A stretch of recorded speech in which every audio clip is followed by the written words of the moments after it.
Hi, I'm Brad Knowles, producer of Friday Night Flies, hosted by Scott LeBoldis and Scotty Holmes. Enjoy the show.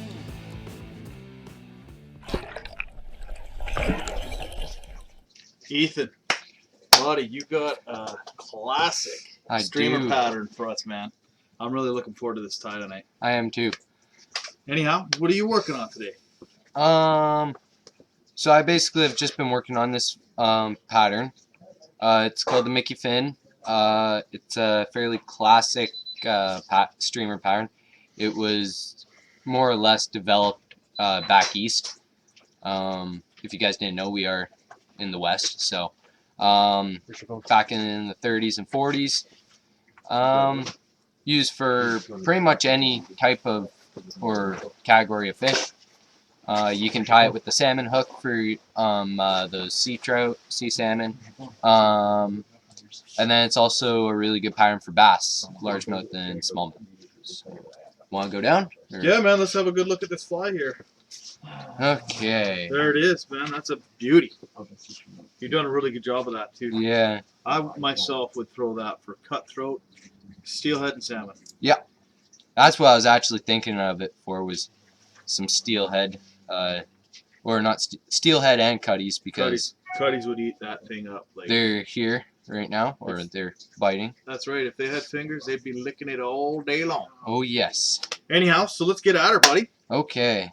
Pitter patter, let's get at her. Hey, guys.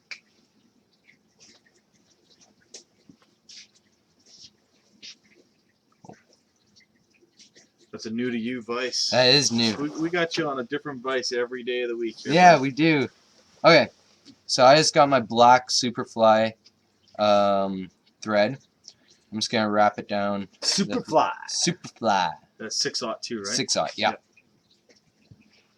I'm just gonna wrap it down. Hook shank. Got me some brand new scissors. Ooh-wee. Nice and sharp. Okay. Shout out to Anvil there. Yeah, Anvil. Thank you very much. Okay, so I'm just gonna. I want like a decent head on this, so I'm gonna wrap it, I guess, to about there. So I don't know what that is. That's like 1/10, eighth of an inch, yeah. And I am just going to take my blood worm yarn, egg pattern yarn, and I'm just gonna split it in half. You don't need that big of a chunk, right? And this just sort of helps as well build the head up.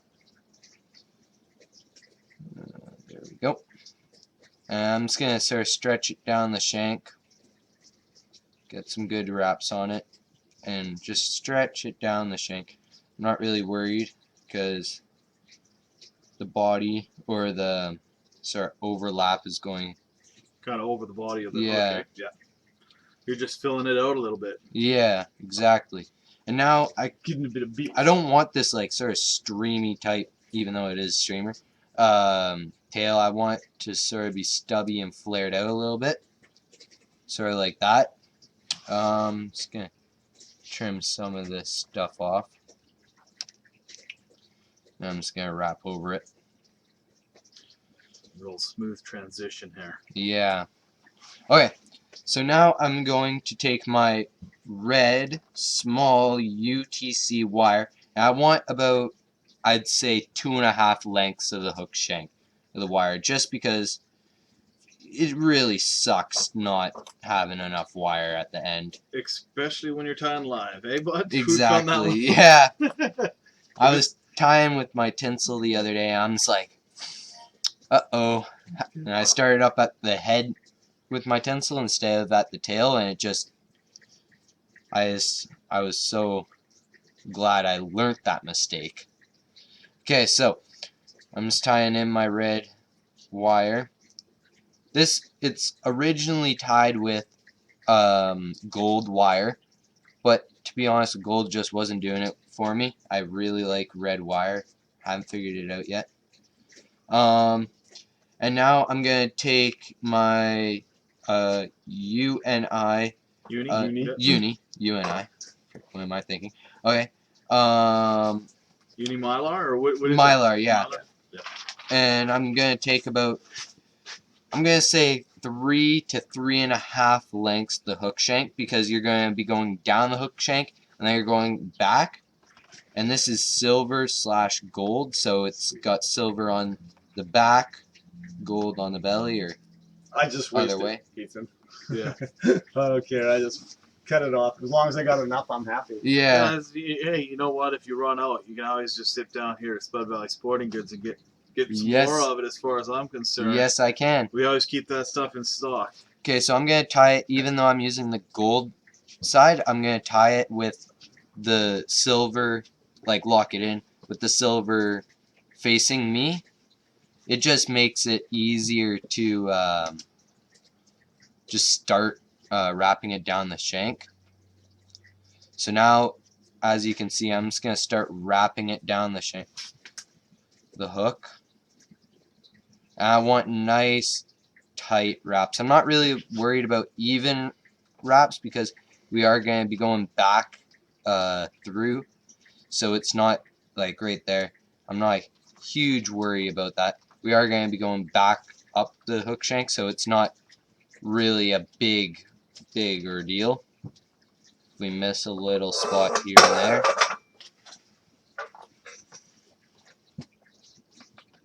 And you know what? For the price of thread and wire and everything like that, it's minute. Is that the word, minute? You got her, minute. Okay.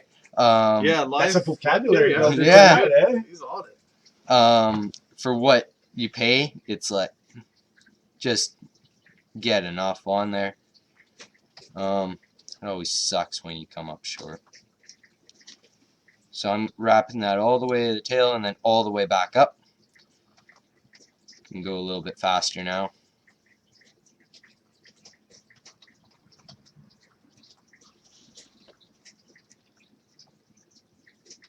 And I just want to get that sort of bottom section that I did miss.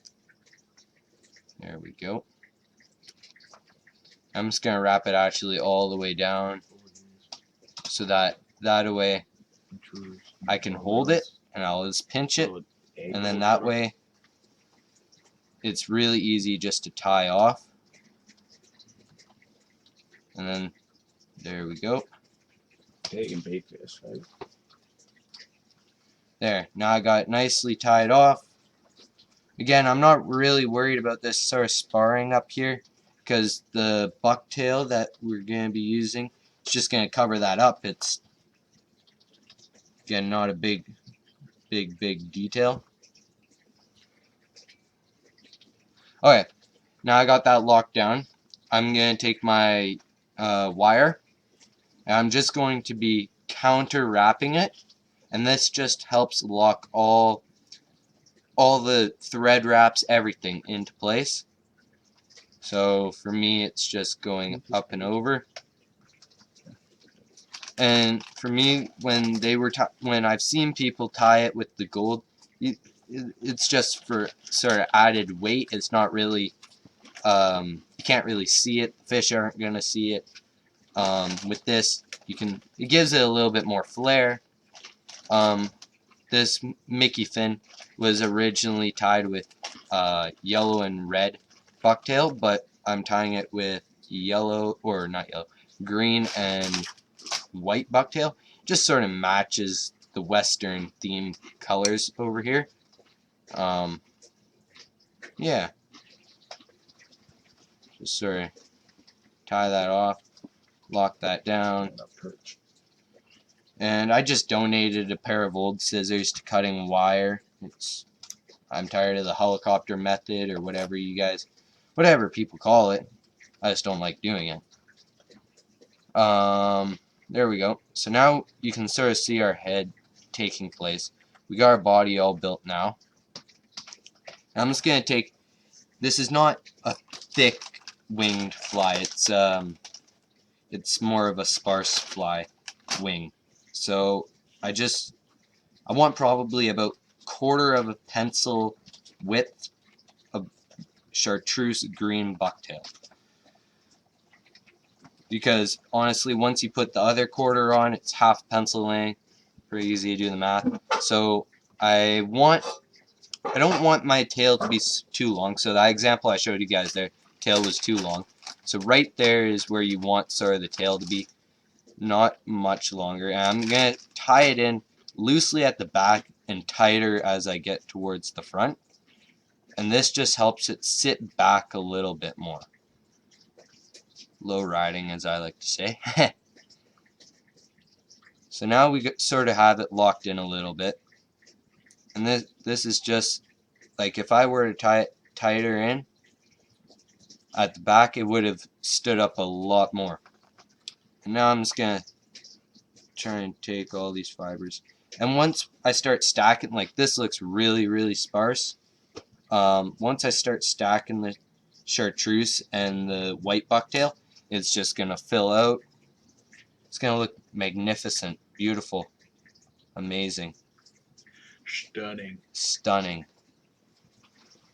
If you can come up with more words, tell me. We're working on it. And now I got my white bucktail. I'm going to take probably just a little bit more than what I did with the green chartreuse. It's because of the green, it sort of like knocks out the white of it, and you do want to see a little bit of white, but you don't want it to be overpowering. Like I tried stacking the white first, then the green, then the white, and then the white was too overpowering. So I want, that's even a little bit too much. Perfectionist right here. So there we go. The tips somewhat line up. I'm going to tie this in now. Again, light sort of wraps at the start, and then it just slowly gets tighter and tighter. And then once we're about done the head, we'll put some thicker wraps on.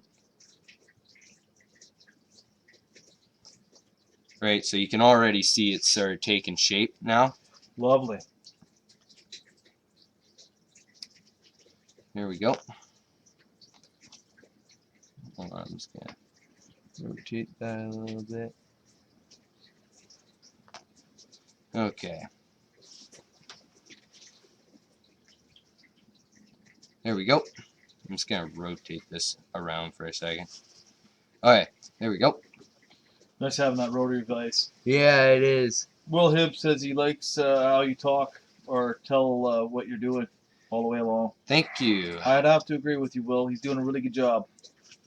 Big ups from the first trip he had on the 5 meter. I went back at the first time I tied here, and I was like, for a guy who talks so much, I looked like I was about to cry. You did. Which is true. So I'm just going to try and take some of these shorter fibers out. And now I want to sort of line it up again. And I'm tying this in again. And I want to make sure that this whole head sort of lines up with each other. Just going to tie it in at the front. What I like about this fly is it's not a super complicated fly, but for those intro fly tyers, you can tie a streamer pattern that's fun to use, will catch fish, and it doesn't take a lot of time. As you can see, it's if you're, let's say you're going on a trip, you need some quick flies, this is a good fly, such as Scotty's that he just tied. It's another good fly.